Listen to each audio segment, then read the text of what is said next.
Hey, good morning, good afternoon, good evening, whenever you're joining myself, Brady Theodore, and our special guest speaker tonight is Derek Casey, six-figure elevation, What's going and on? we just want to come on and discuss some of these struggles that I know I've had, Derek's had, that you're having, and we're just going to hash it out, see what's up. Absolutely. I'm excited to be here with you guys. Man, Brady, thank you so much for introducing me and bringing me on here to share in on this subject, because this is one of my favorite subjects to talk about with people, because not a lot of people talk about this stuff. We want to talk about the success and the money and the lifestyle, and we want to talk about this, but most people want to skip over the struggles that it takes for you to get there. So tonight, this is a special treat for you guys, so thank you for having me on here. Special treat for me, too, because I know I'm going to learn a thing or two. You've got a year or two on me, I do believe, so, but I know that we all started exactly the same place, thinking, hey, I gotta make a change in my life, or I want some more time off from that job, or I hate my job altogether. Just like I did at one point in time, I said I had enough. I had to make a change. And the first thing I did was I ran to the internet and said, how do I start a business? And some ad came up, some guy driving a Ferrari, flashing a wad of cash and a lot of jewelry. And I thought, that's what I want to be. So I reached out to him. Yeah, I don't think at the time it was the best decision I made. You know, Brady, that is so funny, because I fell for the same stuff. And you know, I think that a lot of people, I mean, we all have to start somewhere, right? You know, everyone comes from all different backgrounds. You know, my background is in corporate America. You know, I know that you have your background, and everyone has their reason why they look into these opportunities, you know. And one of the biggest reasons why is that we know that nowadays these jobs are not guaranteed to anybody. You know, at any given moment, you can walk into your job and, you know, next thing you know, they're telling you, hey, we're downsizing. And actually, that's what happened to me. That's what led me into really starting to open up my eyes to other opportunities that were out there. And I mean, it's a scary thing when you build your whole life around your job, and you just work that job thinking that nothing will ever happen. And then once that day comes, it's like you have nowhere to turn. And that's what helped me go. And I did just like you, went right to the internet, need to make some extra money, need to do these things. And I came across those nice little ads that look really amazing. I mean, the cars are beautiful. The money that's flashing and falling from the sky, right? You know, the little raindrops, you like my little raindrops, right? You know, falling from the sky, you're like, oh my God. Yeah. Hey, this is going to be easy money. Oh my gosh, I can't wait. I can you go to your spouse, and tomorrow we're moving out of here. It's over. So your kids, it's a wrap. I got it. You know? I think I had a for sale sign on my house at the same time I read that ad. You know, but I mean, you know, all joking aside, these are things that people go through, and what happens is when we see those things, we prematurely jump into them and start thinking the wrong things, because that's the thing that we get, you know, from those videos. It's easy, and you're just going to make this money, and it's just going to be crazy. And today, that's what we're going to talk about today is, you know, the struggles and really knowing what to, you know, setting those expectations before setting yourself up for failure. Okay. Exactly. Because, you know, me and Brady, we've been there. We've invested a lot of money. We've lost a lot of money along the way. We've had people that we believed in that weren't the people that really they portrayed themselves to be. We've been there. But the one big thing that I think both of us did was we stuck it out until we found that person or people that knew that really added value to us and helped us along the journey, because Absolutely.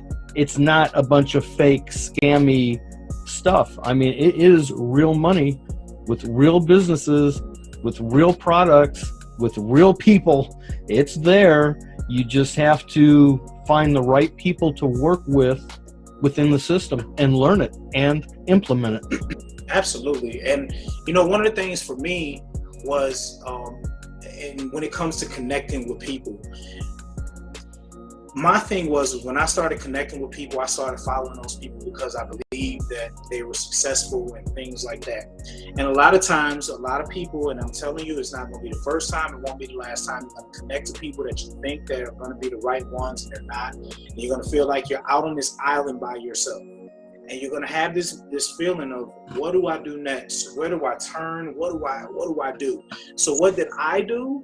Instead of sitting back and being like, oh, you know, I can't do this anymore and just throwing in the towel, I started doing my own research. I started doing my own research. I started looking for other people, so I would cruise through Facebook to see similar people that was in, you know, whatever business I was, you know, a part of at the time. And I would look at their Facebook pages, and I started to really start to locate those people. I went to YouTube. I found my own videos. You know, I didn't want to wait around for somebody else to be in control of my financial situation, you know, just because they didn't help me out, then I don't do the business. When I seen people who were successful and they were living the life that I wanted to live, and the question I had to ask myself, if they can do it, why not me? Why not me? You know, and you know, when there's a will, there's a way. If you really want it, you're going to find a way to make it happen. And that's what I struggled with in the beginning. But then once I started to learn, like, I really didn't need them. I could get out here and just put in that time and that effort. Slowly but surely, over the years, I started picking up things that helped me out. And then I would learn something else. And then I would trip and fall and do these things. One of the analogies I like to use, Brady, because I love using analogies. Yeah, I know you do. You know, it's like playing a video game, right? We all played Nintendo, right? We like Mario, right?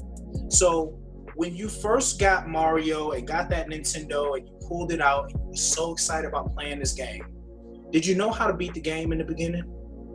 No. Did you know how to go through all the boards and beat all the bosses without dying and all of that stuff? No. When this industry, it's like playing a video game.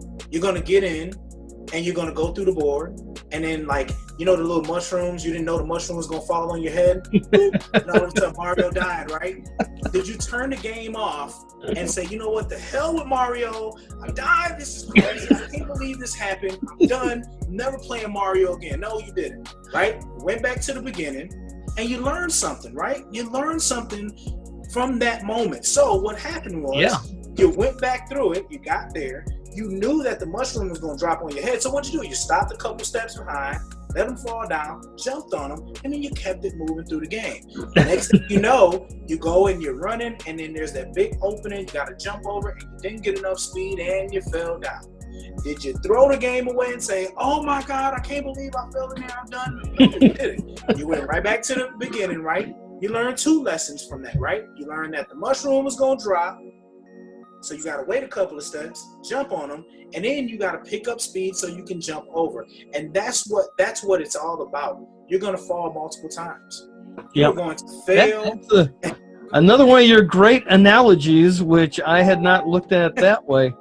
But, Exactly. You know, when you run across there and you come to that brick wall or whatever happens and you stop, and if you would take that game and box it up and put it away and never look at it again, that, to me, personally, is a fail.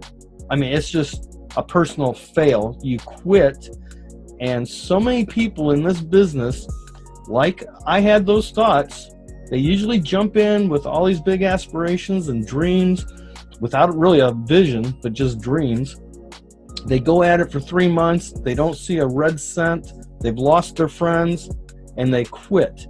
And the worst thing you can ever do is quit on anything, especially being an entrepreneur, because that is a fail, a personal fail, just like every other fail that you've had in your life, whether they were big or small, they all start adding up, and it's like a brick by brick from a building that falls on you and crushes you.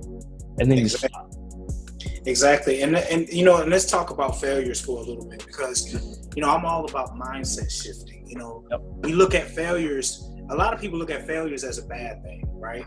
You know, you fail at something and then you just get down on yourself and you feel like you can't do it, or you're just like, man, I don't understand why I'm not being successful, and things like that.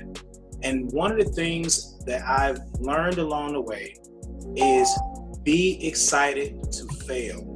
Because if you are failing, you are moving, you are doing something, right?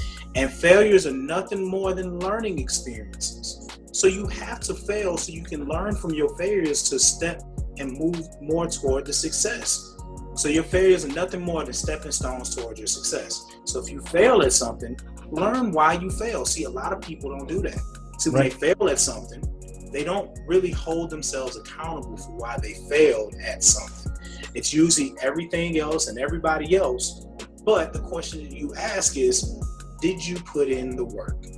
Did you apply the things that you learned? Did you even go through the training? Did you ask for help? Did you, like, there are so many avenues that you can go in before you decide that you quit or nothing works. You know, I love when people say, well, I did that and nothing works. Yeah. But did you do that? And then you ask me the other. That one question, well, hey, did you do this?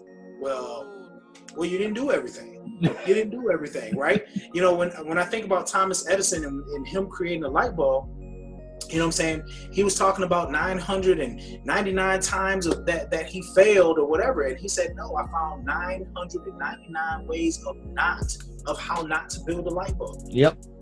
Hey, can I interject one thing that crossed my mind that I love is, do you know what the word fail means? F-A-I-L. I don't know. Enlighten me. First attempt in learning. F-A-I-L. Hey, high five. I just learned something today. Brady, you're a man. I'm definitely stealing that one.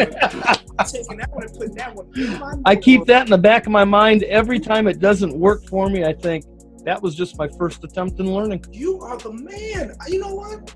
I'm all about acronyms and stuff too. And I never even thought about it. I can't believe I had one you didn't know about. Brady, you are the man. Thank you for sharing that. And that's what it is, guys. You just got to learn from your failures. You know, first attempt in learning. That's what it is. You think about it. It's just like going to a job. When you go to a job, you don't just listen. When they hire you at a job, you don't just roll up in there. Say you're working in a factory. You don't just go up in there, they hire you and say, yeah, I got the job, let me run the machine. You don't know how to run the machine. Or you don't walk in and you take the boss's job either. You don't walk in, you don't work at McDonald's and go in the cashier and say, oh, I got the cash register, no worries, I got it. You have to learn. You're gonna make mistakes. And you learn from mistakes, and then you become better each day. Every mistake that you make, you just learn from it and keep getting better until you're at a point to where you're unconsciously not even thinking about it. Like it just happens because you do it. So don't be afraid of failing, guys. Yeah. The one thing is, guys, you just gotta set the expectations that you gotta go through the process before you get to the success. If you're not willing, I'm sorry, I know that we're sitting here kind of joking and smiling about it, only because we've been through all those fails, and it's looking back on it is funny because you realize this is a real business. You are your own boss, and there's so many different levels to it, like peeling back an onion before you get to that core. I mean, you've got to learn your mindset. You've got to understand that you are your own boss. You've got to be self-motivated. Certain things you have to do daily. Certain tools you have to use, certain things that you have to do, or you're never going to make it to that next step. And each time it's going to be a fail until you learn it all. And I hate sitting here kind of joking around with it because this is serious stuff to so many people. And I know back a couple of years ago, it was heartbreaking to me, or heart-wrenching anyway, to know how many hours I was spending in front of that computer, trying to do whatever I was trying to do and not knowing how to do it and spinning my wheels and being frustrated. Fortunately for me, I did not quit. Exactly. And just to go off of that, I've been there. I know exactly what you mean. And the reason why I can joke about it today is because and laugh about it is because I did go through there. And the reason why me and Brady are sharing this video with you guys, because we want to make it light. We want you guys not to feel the same pressure that we did, because if we can help you guys kind of bypass all of those things that we went through and really give you the value that's going to take you to that success, that's what these videos are going to be for. And so we want to have fun. We want to laugh. We want you guys to understand that we are just two regular Joe Schmoes. Ain't nothing different about me from Mr. Brady over there. There's nothing different about what we did, but we saw an opportunity. And we knew that we wanted better. We knew our why, and we went for it. And just like Brady said, we just never gave up. No matter what obstacles were thrown at us, no matter, I mean, man, if you are married and have a spouse, gosh, man, if you talking about building a business with a spouse and talk about hard, that's a whole nother conversation. Yep. We could take all this and just have videos forever about every aspect. Yeah, I was going to say, we can go on and on for that. Because there's that many struggles in the struggle. Exactly. But you know what, guys? This is what we're going to be bringing to the table. This is just going to be real talk between me and Brady when we do these videos, because we want you guys to see exactly what we went through and where we're at today. Now, one thing I want to ask Brady, because I know Brady has been in and he's starting to really step out on the camera now, which is really awesome. Fine. And one of the things that I want to talk about right now is the importance of branding yourself. Yes. And I want Brady to really kind of share his journey on, you know, where he was at prior to figuring that out. And once he figured out how important branding yourself was, you know, what has it done for his business now? Well, that's a pretty good story there, because with all the other struggles, here's one more. I jumped in, saw the flashing money in the cars and the jewelry, and said, oh, that's what I want to do, and I started doing it. And then I started throwing money at different opportunities, certain people. I'm not saying there were scams. I'm saying that I was throwing money at places that I didn't understand. And I didn't have a good mentor showing me the proper way of doing it. So anyway, I wasted quite a bit of money. And when I started, I thought, well, I'm going to make this brand. So I made a name, and it wasn't my name. I came up with a name of a company, and I was going to be that company. And I bought a website. I had it built, and I bought business cards and placards, and I got everything made for it. And for what? Because that brand was not like Nike. It wasn't Adidas. It wasn't some brand name that the multitudes of people know about. It was something I came up with. So big deal. So I'm trying to tell people about it, and they're like, okay, so you got a brand name, but what do you do? And I'm trying to explain that, and they're like, get out of here. So come to find out, what you really need to do is brand yourself. You are an individual. You are so unique that there's nobody else on this planet out of the 300 billion people, or whatever number is, there's nobody else like you. So you want to brand yourself as being you and unique. For that reason, the uniqueness. The other reason is, if you brand yourself as a company name, you're going to get online and you're going to tell people this company name. And what's the first thing that you did when you were looking for a business? You went online looking. So if you throw that business name out there, that person's going to put that business name in, and they may see a derogatory remark about the business. Somebody else that had a bad experience, and they're going to say, that's not for me.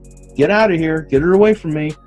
But if you're branding yourself with integrity, transparency, adding value, people will come to you, and when you show them what you have to offer, they'll be more than likely to listen to what you have to say first time around. And then they can make the decision if they want to be involved or not. That's totally up to them. But at least they know who you are. So as you're branding yourself, and Derek said, I'm just starting to do videos, I'm building my YouTube channel, and come to find out, a couple months ago, as soon as I started putting videos online, I started getting messages. I started getting phone calls. And it's because I believe people can see me, they can hear me, now they get to know me.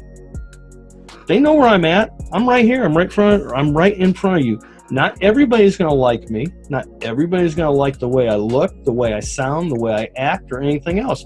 But out of the billions of people, there's got to be at least hundreds of thousands that will at least connect with me. And out of those hundreds of thousands, there's got to be hundreds, if not tens of thousands, that want to work with me. Absolutely. And Absolutely. That's the way it goes. That's phenomenal. And I want to say thank you for sharing that, because he hit the nail right on the head, guys. Branding yourself is very important. Branding yourself. And just like you said, my definition of branding yourself, telling your story. Yep. Sharing who you are.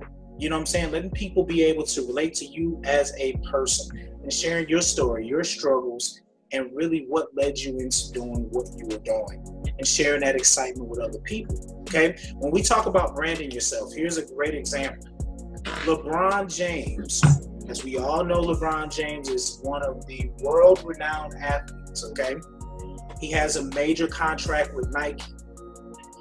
But because of his brand, nobody looks at the shoes as Nike's. It's his brand. So you will never hear anybody say, let me go buy a pair of LeBron Nikes, because that's Nike's not his brand. LeBron's are his brand. Right. Same for Michael Jordan. When you go buy a pair of Jordans, or buy anything from Jordan, he's with Nike. So you're never going to hear people say, let me buy a pair of Jordan Nikes, because that's not his brand. Jordan is his brand. Right. So that's what people latch onto. You are your brand. Your story is your brand. And that's what people relate to. People do not join businesses and opportunities. They join people that they like and they can trust and they can relate to. Okay? Because I hear a lot of people that say, they join people that they like and they trust, and it stops there. No, people that they can relate to.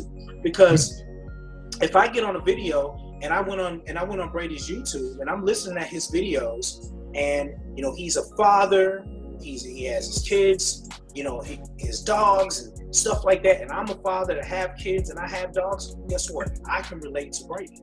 So as he's talking about his struggles, guess what I'm doing? I'm listening in, because Brady's just like me. He's not different than me. But when you see these people that have these gurus and all of this money and all of this stuff, it's hard to relate to someone because you're not at that level. Right. And it can become quite intimidating when you see this stuff online and all this money flashing, to a point to where it makes you not even believe in it. Exactly. It is hard to believe at times. Exactly. It makes it hard for you to believe. So when you see the flashing of the money, you don't know that it's real. And really, by doing that, we are robbing people of their dreams, because these opportunities have changed so many lives. So many lives. I have friends all across the industry in all different companies, and their lives have been changed. And the fact that we have people... Oh, go ahead. We were talking earlier, and you gave the analogy of Tylenol, which I thought was great, because that really does explain how people move a brand through themselves. Oh, yeah. I mean, they're branded, but they're using a product. Exactly. And I'm going to go off of what we were talking about earlier. So when people look into network marketing, they make network marketing to be this totally different monster. Oh my God, I don't like selling stuff. I hear this all the time. I'm not good at talking to people. I'm not good at selling stuff. I can't do that. I can't do this stuff that you do and all of this stuff, right? I hear this all the time. And what I tell people, I always tell people, what we do in network marketing is not no different than what we do in the real world. And I'm going to break it down for you. In the real world, we buy products and services, right? So when we go out here, let's take we'll use GNC. GNC is a great one, right? So we go in there, we want to get vitamins and supplements and things like that, right? So get ready to work out, we go in and we buy a great product. And we get a pre-workout. And we take this pre-workout, go to the gym, we go work out, right? And I feel good. Oh man, it made me feel great. Brady's getting ready to go work out, and he's looking for a pre-workout. He saw that I went and bought a pre-workout and I had a great pump. So guess what Brady's going to do? He's going to reach out to me and say, hey man, I saw that you bought this pre-workout stuff. Where'd you go get it? Hey man, got a great deal. I went over to GNC, man. And if you go and you mention that I sent you in, they'll give you a little bit more percentage. Go over there and go and get that. And man, it's great, man. It made me feel great. I had a great pump. I'm feeling amazing. guess what? Brady's super excited. He's going to slip his shoes on. He's going to GNC, and he's going to buy that pre-workout because I was excited, because I told him that it made me feel good. I love the pump. I told him how much it was, the percentage he get off. I gave him everything. And guess who got the sale? GNC got the sale. What did I get for sharing that with Brady? I thought you weren't a salesman. I didn't get nothing. GNC didn't send me a check for nothing. They didn't even send me a thank you card for telling Brady about this pre-workout. So they got paid and we didn't. So let's flip this over into network marketing. When you go into network marketing, guess what? We buy products and services. We buy products and services that we can use on a daily basis, whether it's health and wellness, whether it's marketing tools, whether it doesn't matter what it is. We buy things, we invest into things that can help to improve our daily lives, right? And then what happens is that when you use something or a service and it worked for you, then you're excited to go and share it with other people. So the same sense in network marketing, I got excited about something that I used. Brady happened to come across because I shared my excitement online. Brady comes to me and say, man, what is that? I'm like, man, this is awesome. I want you to check this out. You send him your link. He checks it out. He's like, man, I want to get that. He gets it. And guess what? The company pays you. They pay you to do exactly what the corporate companies don't pay you. And you continue to do that for free. But these we all do it all the time. They do it all the time. So just as soon as in the same breath that you tell me that you can't sell something or you can't do this or this is hard, 2 seconds later, you're telling somebody about a movie you went and saw at the movies. Yep.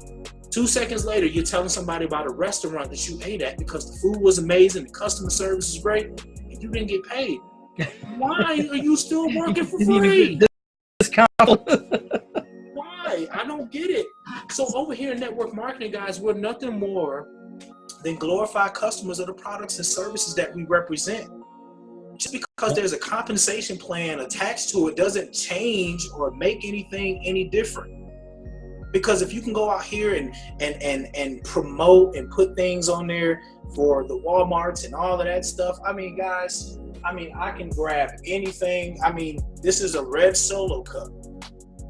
If I'm excited because this red Solo cup holds my nice ice cold H2O, and I told you guys, oh my God, this cup is amazing. I mean, you can feel the coldness around your hands. The water, the water tastes so fresh in this cup, and people get excited because of this red Solo cup and go, like, I just promoted something because I was excited about what it did. Take that same mentality and take it into the network marketing space. Find a product or service that can help you in your daily life. Yep. And be excited about it and just share it with other people. You're not selling anything.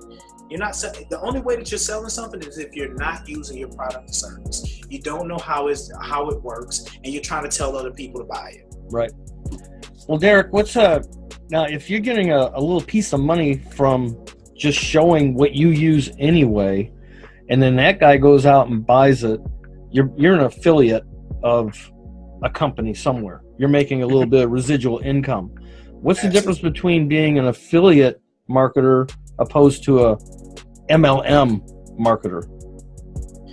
When it comes to be honest, when it comes to like an affiliate marketer, I really don't. In an MLM, you're building a team. Okay. Right. So when you get into an MLM, it's, you're recruiting, you're bringing people in, and you're teaching them how to go out and recruit and bring more people in so you can build a team. Now, there's nothing wrong with that. Now, people look at it as a pyramid and all of that stuff. Listen, I used to hear that all the time and be, oh, it's one of those pyramid schemes. Let me break this down for you guys. If the federal government does not come knocking on my door to tell me that it was a scam or a scheme and I'm paying my taxes, it's not a pyramid scheme, because a pyramid scheme is illegal. The federal government take my taxes, they take my, they you know what I'm saying? I still have to pay my taxes for my businesses. So if they don't think it's illegal and they the government, I'm not worried about that. So we can scratch that. Exactly. But here's the beautiful thing between being an affiliate marketer is you're pretty much on your own. So you get a percentage of what you go out there and you promote, people buy from you. You get a percentage of that, and you just kind of keep doing that. When you get into multi-level marketing, the beauty of multi-level marketing is that you can get 100% of your own efforts, or you can get 1% of everybody else's efforts, and everybody else is doing the same thing and duplicating those actions. So what happens is the work that you do in the beginning and you duplicate it, it's going to continue to grow and grow and grow. And that's something that I love, because I can actually help my team and do those type of things. So that's the difference between affiliate marketing. Over here, affiliate marketer, you're kind of on your own and doing your own thing. The multi-level marketing is all about team building. Only because I know a lot of people, and I know I was confused at that when I came in. I said, well, am I an affiliate or am I in an MLM? And I wasn't quite sure. And that really does break it down. One, you're on your own and you're making sales and making income off that sale. And the other one is that you build teams and make money off of each sale after that. But they both are residual income. And a lot of people don't understand this residual income thing. They're like, residual income? What the hell's residual income? Well, I can go to work every day, 8 hours a day, 40 hours a week, all year long, make X amount of money, and that's it, cut and dry. I pay my taxes on it, it's done. Or I can be an affiliate marketer or in a multi-level marketing business, and as people are joining and they're paying their monthly dues, I keep getting the checks, and as long as my teams are building, I keep getting those checks, and as the teams get bigger, I keep getting those checks. What's wrong with that? Yeah. That's residual. It just keeps coming. It just keeps on coming, and that's the beauty of it. And like I said, guys, don't overthink. Overthinkers really talk themselves out of opportunities. And I was an overthinker. I used to really overthink it. But guys, when you get into it, it's just once you understand exactly how simple it is and you're just sharing information with people, one of my phrases that I use is stop selling, start connecting. So when you start connecting more with people and you get away from selling and you start connecting more with people and you get down to the bottom of really what they're looking for and what their needs are, it's easier for you to bring value in what you're doing, because now you know that, hey, they're working a job but they're looking to supplement their income, or maybe you have a product or a service and they were struggling with something that your product or service can help them with. See, we're in the problem solving industry, guys, so a lot of times we have to find the problems. The biggest issue that new entrepreneurs are having, and I was there, Brady was there, I was there. Listen, entrepreneurs talk too much. If you are talking more than your prospect, you're going to lose the battle every single time. So what I like to do is, if I'm speaking with someone and someone reaches out to me and I'm having a conversation, the first thing I'm going to say is, thank you, Brady. I'm so excited that you reached out to me and, requested some information about what I do. I'm really excited you follow my videos and everything that I do. But before I talk your ear off and share information and answer your questions, I just want to get to know a little bit more about you. Who you are, what kind of job you're working, and really what led you to reach out to me, that way I have a better understanding. Tell me a little bit about yourself. Yeah. Now guess what I did? I just flipped it around, because first and foremost, Brady's probably expecting me to jump right out the gates and pounce right on him because he asked for information. So Brady's not prepared for me to say, hey man, before I do all that, I want to get to know you. Brady's probably gonna be like, wow, this guy's pretty cool. Guess what just happened? That wall that he probably would have had up right here to block me out because he think I'm selling something, he just pulled it down, because guess what I did? I turned it into a conversation. Yep. Same thing you do at a party. I mean, you don't walk into a party and see a good-looking girl and say, hey, let's go hit the hay. I mean, you gotta ask, you gotta ask a name, right. Wine and dine a little bit. You go into a party and you don't know anybody, you're going to walk in and introduce yourself. You're going to say hello. You're going to get to know people before you ever get to say, what do you do? How much money you make? And how can I do it? That's the last conversation you're going to have with anybody. You really have to get to know everybody first. Exactly. Be friends. It's it. And literally like how it is. Here's a great formula for you guys. So what you want to do is you want to get to know your person, okay? Get to know them. Get to know their name. If they got kids, if they got pets, oh my God, what's their name? You want to be excited about them, because nobody loves talking about themselves more than themselves, really. You know what I'm saying? Like, people love to talk about themselves. So be interested in the person that you're talking to, okay? Get them excited. That shows that you're listening, right? That shows that you're listening. And the reason why you want to ask these questions is because you're not going to just jump into trying to sell them something because you got this information. You share your story, but in the midst of your story, you're going to share how this opportunity has helped you. Yep. So now you can relate to the fact. So when Brady told me he has kids, hey, you know, Brady, man, it's awesome that you have kids and things like that. I actually have 3 little ones myself. You know, they're my pride and joy. You know, the reason why I do what I do and everything like that. And you said you had dogs, and you got a couple of dogs, man. I love dogs. I mean, I think I seen one hop up in your lap one day, man. That was really awesome. You know, thank you for that. You know, and I totally understand where you're coming from and why you reached out to me. You know, you want to be able to supplement. You know what, Brady? I was in your shoes too, man. You know, I was doing. You see what I just did? I didn't just go into being like, yeah, you know, we got this great opportunity to help you with this. I said, you know what, Brady? I know where you're coming from. I understand where you're coming from because I was in your shoes. This is what happened for me, and this is where I led, and this is what this has done for me. Yep. So now. No, go ahead. And so now, you know what I'm saying? Now it doesn't have that tension. It doesn't have that tension right there because I'm talking about what it did for me. Hey, it may or may not work for you, Brady. I'm not for sure, but this is what it did for me. And it's not going to work for everybody. And even when the conversation comes up, you know, if it slides into it and they're interested, they'll let you know. If you're listening, they will let you know. And if they're not interested, take that for what it's worth. You know, don't keep pushing, because going back to branding yourself, if you brand yourself and you are with one business or an opportunity, you'll find out that there are other businesses and opportunities online that you want to join, you want to be a part of. Now that you know how to do the first one, they all work the same.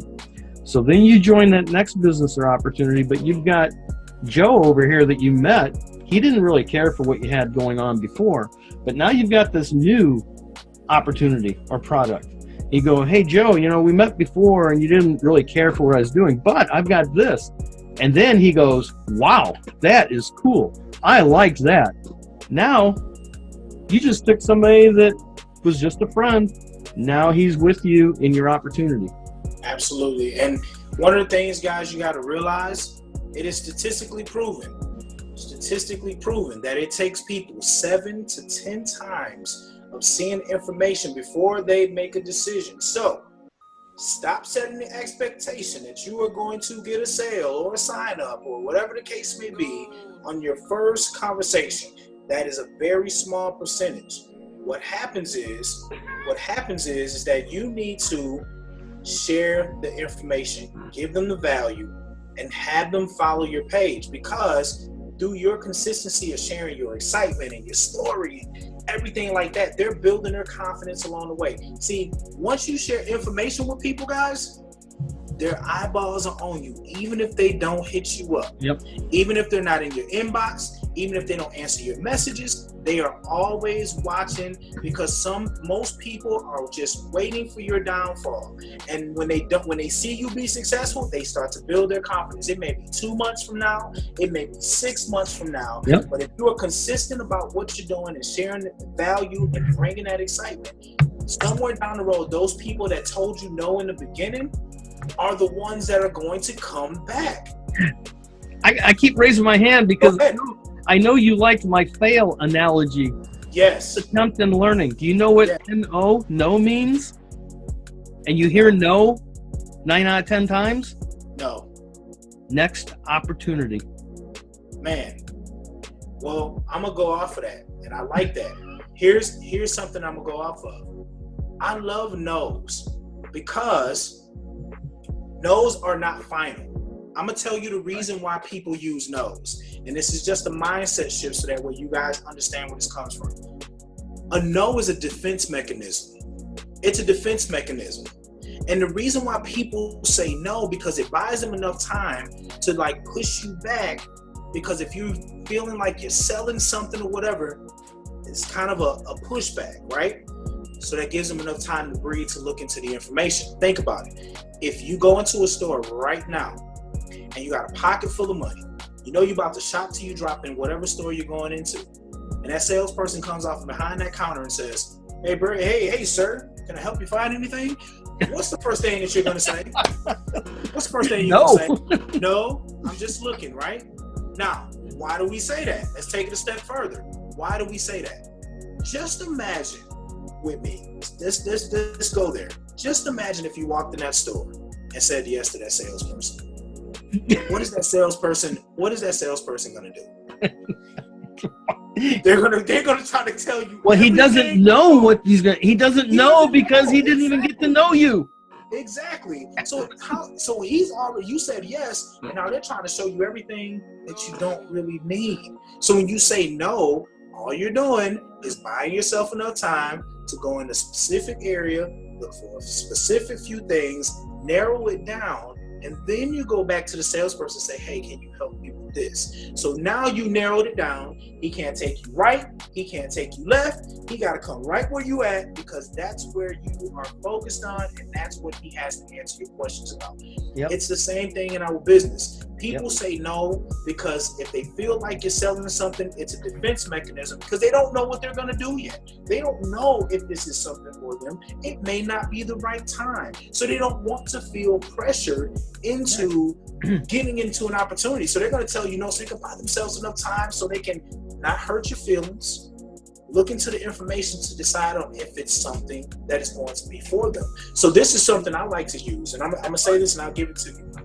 This is something I always tell people. I'll say, hey, after looking at this information, hey, listen, this may or may not be for you.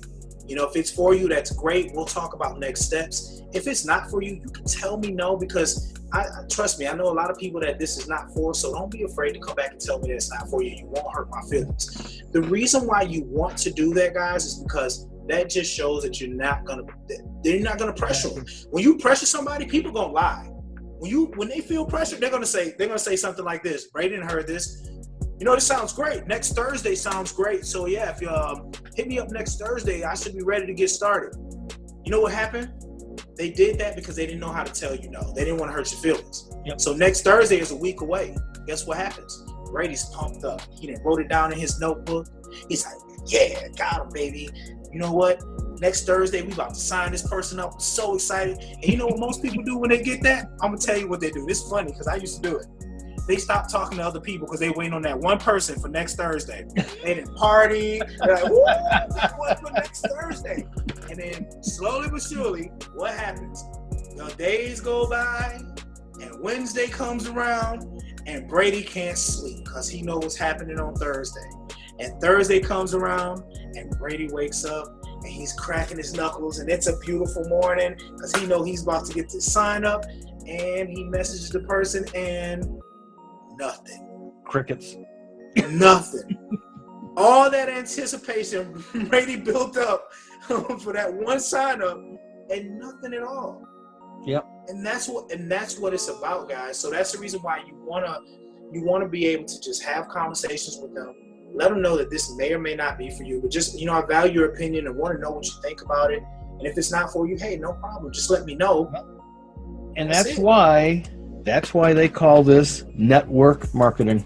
Oh yeah. You have to build a network of friends, people that get to know you and you get to know them, and they get to like you and they get to trust you, and you like them and you trust them, because you don't want to bring untrustworthy people under you or with you.